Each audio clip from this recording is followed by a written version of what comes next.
Alright, I've had enough. I feel like since this guy's come into the league, he's gotten more disrespect than he's gotten respect in his career. And it's crazy because when he was coming into the NBA draft, we were hearing all kinds of things. Before he even stepped foot on a Duke campus, this guy was touted as one of the most regarded players in the country. He was supposed to be a surefire #1 overall pick because of his tenacity, his will to win, and his crazy offensive abilities. Yeah, his jump shot wasn't great, but the mere fact that people were calling him the Maple Mamba for being Canadian and for having that Mamba mentality, he had the grit and had the grind to be one of the better players in the NBA draft class in 2020 or 2019, excuse me, wrong year. And now fast forward 2 years later, and I feel like for whatever reason, I don't know if it's because the jersey on his back or just because of the name, this kid RJ Barrett has been garnering the most disrespect I think I've seen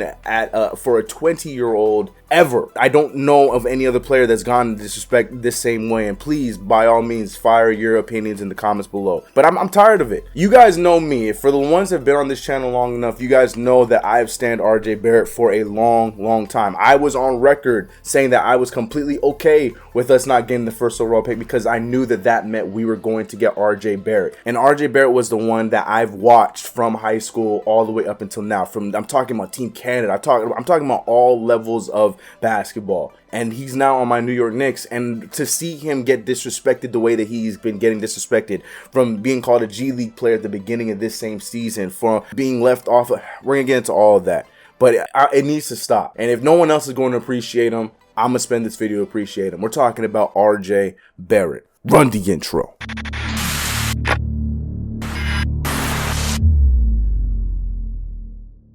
What's going on, CK Crucial Boy, CK2K, welcome back to another video. If you haven't already, make sure you subscribe to the channel, hit the notification bell. Do not forget to like this video. If you haven't already, make sure that you go join the Discord. Link is in the description below. Follow me over on Twitch. You know the vibes. All the links are in the bottom. But this video is not about me. This video is about RJ Barrett. Think of this as an RJ Barrett appreciation piece. But RJ Barrett was one of those dudes from Mount Verde where I thought and I was hoping that he was going to be a Knick one day. It was earlier on because at the time he was there with Anthony Simons, who, matter of fact, that Mount Verde team was beast. They had Bruno Fernando, they had him, they even had our boy Simi Shatu, who's the way we're talking about, that's on our G League team right now. All of them were on that one team. But definitely, you know, going into that game, I was watching the Ball brothers. I was just a fan. I still think to this day the Chino Hills basketball team is the best public school basketball team, high school basketball team ever created, bar none. Come at me in the comments. You were hearing about Bruno, you were hearing about Anthony Simons, and you were hearing a little bit of buzz about this RJ Barrett dude, but seeing him firsthand, it was crazy. Now, long story short, that game went all the way down to the wire. RJ Barrett was giving them buckets. He was giving the Ball bros fits. This was one of the first times you were seeing this team struggle with another team. And of course, it came down to free throws where RJ Barrett did not make the clutch free throws. But it didn't matter because all I saw was this kid was a stud. This dude could be nice in the long term. And then the rest was history. After that, I was seeing RJ Barrett everywhere. He was all over overtime. He was all over slam, this, that, and the third, blah, blah, blah, blah, blah. I was all in on the RJ Barrett hype. I think everybody was. At the time, it was RJ Barrett and Cam Reddish as the top prospects to go into the NBA draft in 2019. Then the season started, and we found out that like this big four was being started in Duke. We saw Trey Jones, Cam Reddish, RJ Barrett, and Zion Williamson join forces to go to Duke. And I was like, yo, this is going to be crazy. Initially thinking that this was going to be a fun combination between, you know, Cam Reddish and RJ Barrett. I knew Zion Williamson. Zion Williamson, everybody knew Zion Williamson to be the highlight reel, but at the same time too, again, past CK didn't always have the best takes. I thought Zion Williamson was just going to be a power player that had highlight dunks, and that was about it. Because I mean, if you just looked at who he played in high school, like, you knew he was going to be good and he was definitely an NBA talent, but I didn't really think of him as that guy that he turned into. He had the season he took over, but this was the beginning of the RJ Barrett slander, because RJ Barrett had a quiet 22.8 per game for the Duke University. Matter of fact, their first game against Kentucky, he started. It was their first regular season game against Kentucky, where RJ Barrett went out there and had 33 points and 6 assists, doing what RJ Barrett does, scoring as well as facilitating. And he had it on a very efficient night, 50% from the field, and he shot 3 for 7 from the three-point line. That was just the beginning of many good games. But of course, a lot of Duke fans are going to say this, that, and the third. They said RJ Barrett couldn't shoot. There was a lot of negativity being spewed RJ Barrett's way, and I think that that is something that you see a lot of. We saw Cade Cunningham Cam go through that this season. When you're looking at these players that are going to be on the top, they get viewed a little bit differently. People are going to be looking for their criticisms, going to be looking for their flaws, and they try to demean a really good player. LaMelo Ball, same thing happened last season. So RJ Barrett, who was the once number one touted guy along with Cam Reddish, both of those guys dropped down a little bit where RJ Barrett came to number 3. I'm telling you a story that you guys already know, but the point of the matter is I'm telling you here where the little bit of disrespect was slowly starting to come into RJ Barrett's career, because after being such a highly rewarded guy in high school, after being such a, highly rewarded guy going into Duke University and having a good season with Duke, unfortunately their season ending the way it is, it just turned into a smear fest when it came to RJ Barrett's name towards the end of his Duke career going into the draft. People were saying that RJ Barrett is going to be one-dimensional. He can score in the paint, but he's not going to be able to score the 3 ball at the NBA level. He's not going to be that effective at the NBA level because he's just one-sided and he's stubborn and he's not going to play defense.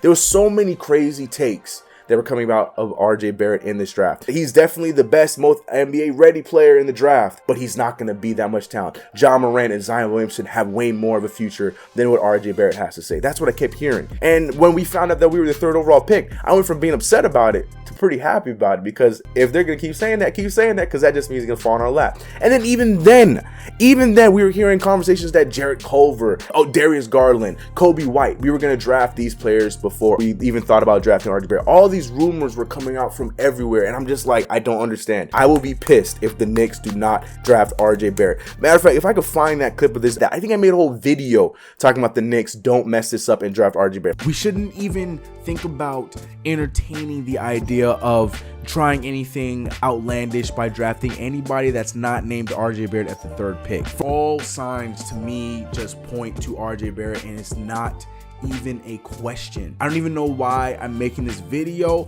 but the thing is, I'm seeing so many people okay with the idea of getting a Jarrett Culver or getting a Cam Reddish. Long story short, he gets drafted by the Knicks. New York embraces him. He gives us all the best one-liners in his speeches and stuff like that. We had people asking him how does it feel to be the future of the Knicks, all kinds of crazy stuff that RJ Barrett was having to hear from everybody, and it was great. RJ Barrett was loved yet again, but then after a up and down rookie season that got cut short due to a very big virus that was impacting the world, after having a good start to the season, then getting injured and then having to start back all over again right before the league was shut down, unfortunately his stats weren't enough to the eyes of whoever the idiots upstairs that make any of the award votes. He got left off of the all first rookie team and all second rookie team. These are things you guys all know. But along with being left off of that list, it was the reports that were being said about RJ Barrett. RJ Barrett is a good player, but he's going to most likely be a 3rd option. He's most likely going to be a role player. All of these things that you are dubbing a 19-year-old player. And it blows my mind. 2K, for whatever reason, was just, we were seeing Zion Williamson and RJ Barrett, or Zion Williamson and Ja Morant rising in the ranks in 2K, but RJ Barrett was just sitting around at a 75, 76 overall. And then now we come into his 2nd year. The Knicks are about to play basketball, first time in 9 months. RJ Barrett isn't one of those guys that's going to show you those videos of him working out, taking jump shots. Sure, Drew Hanlon sent out a few videos of RJ Barrett shooting, and we knew that his shot was changing. He was giving out little tidbits, but it wasn't nothing to the effect where you're seeing full workouts of RJ Barrett. For whatever reason, if you don't see it, people get worried about it, because for whatever reason, we're in an era where everyone loves to see these workout tapes and think that these guys that you're seeing these workout tapes are going to be studs at the next level. So coming off of a rookie season that was actually really solid, and he was top 5 on damn near every rookie stat, he's coming into the season with high expectations. We weren't sure what we were going to get from Julius Randle. We weren't sure what we were going to get from the other guys. Low expectations for the New York Knicks this season. Nobody was really expecting too much coming from RJ Barrett. And also too, his splits last year weren't even that bad. 40% from the field and 32% from the 3-point line. Coming from RJ Barrett, that wasn't terrible. Obviously we knew that the free throw percentages was something that really needed to jump up. He was only shooting 61% from the free throw line, but all those things were needed to step up. 2.6 assists per game, 5 rebounds. Like, it was a solid season from a rookie in their first year, surrounded by a lot of vets. So here we are in year 2. RJ Barrett is getting all kind of ridicule, all kind of, expectations for him, and he shows out and plays pretty solid in the preseason. He has an amazing first game against the San Antonio Spurs, and Knicks fans like myself are excited to see the growth of RJ Barrett. But then he decides to fall off a cliff from the 3-point line. 0 for 21 for a huge span of games. He's having some really bad games, 11-point games, 12-point games, 14-point games, all off of bad shooting. And then we're getting all the takes all around the world. quote talking about RJ Barrett is not this, he's not ready for the spotlight, he needs to be a G League. All these kind of crazy takes that was coming from RJ Barrett, a second-year player who was 20 years old. People were talking about him as if he was already a bust. Matter of fact, people were calling him a bust. I was seeing it in my own comment sections. I don't understand why people are so quick to judge these players when they're 19, 20, 21, 22 years old. But then he came out of it. RJ Barrett had himself a stretch of games where he was just on another level. 25 points, 30 points, 32 points. Like, he was having these kind of nights on a regular basis, proving to be the second best player on a now postseason bound team, right behind Julius Randle, who is having a tremendous season this year, and only Knicks fans knew about that. Of course, there's people around the league that are hearing the little murmurs of RJ Barrett having good games and this, that, and the third, but RJ Barrett was establishing himself, damn near jumping up on all of his stats across the board. Points per game, right now he's almost at 18 points per game. There was a point of the season where he was averaging 7 rebounds a game for the majority of the season, but more importantly, he's shooting 45% from the field, and he's shooting a very strong 38% from the three-point line. In the last 40 games alone, he's shooting 46% from the free throw line. Right now, he's on a tear of shooting 16 of 20 or 22 threes. Right now, on a current tear right now doing that. RJ Barrett's game has stepped up at every level. And how does he get rewarded? We have all these columnists and all these writers out there who think that they know everything. ESPN drops this list, 25 under 25, and RJ Barrett is left off that list. I was upset at first, but then when you understand where it's coming from ESPN, a place that really doesn't know much about it. It was combined by 3 writers. Bobby Marks, one of the only writers on there that voted to put RJ Barrett on the list, while the other 2 left him off. I'm telling you things that you guys already know, but I feel like I need to reiterate a lot of the stuff that RJ Barrett has done in his career so far. The point of the matter is he's 20 years old, and for whatever reason, I don't know if it's because of the jersey on his back, I don't know what it is, but the expectations and the ridicule and the up and downness of RJ Barrett to me is completely out of pocket, and I don't understand it. RJ Barrett has shown at every level that he can hoop. College level, high school level, international level, playing for Team Canada, and now in year 2 we're seeing RJ Barrett already make a jump.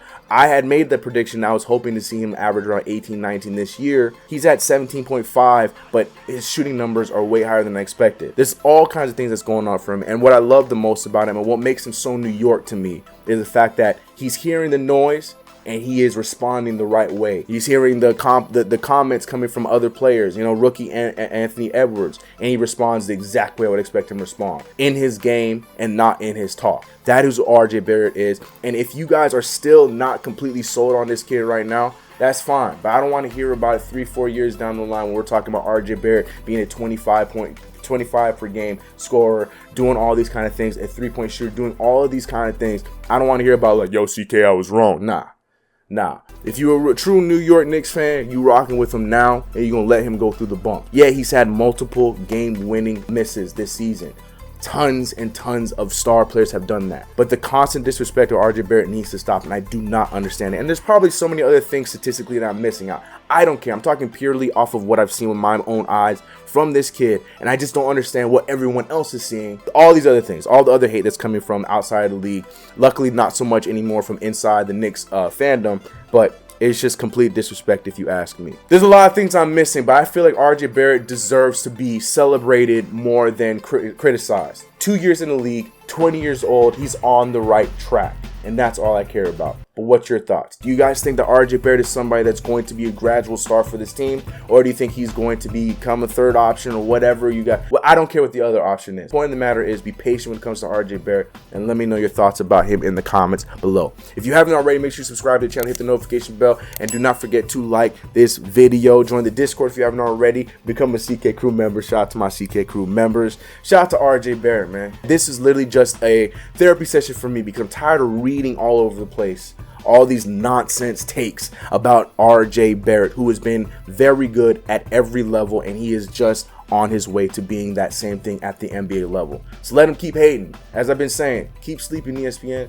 keep sleeping writers, keep sleeping everybody else. RJ Barrett's on his way. Shout out to RJ Barrett. I'm out of here. You know what it is. I'll catch you guys in the next one. Let's get it. See you guys at post game. I'm out of here. RJ Barrett, let's go. Feeling like I won the lotto. Always taking trips with a new chick, asking where the time goes. And I wonder if this is all I'll know.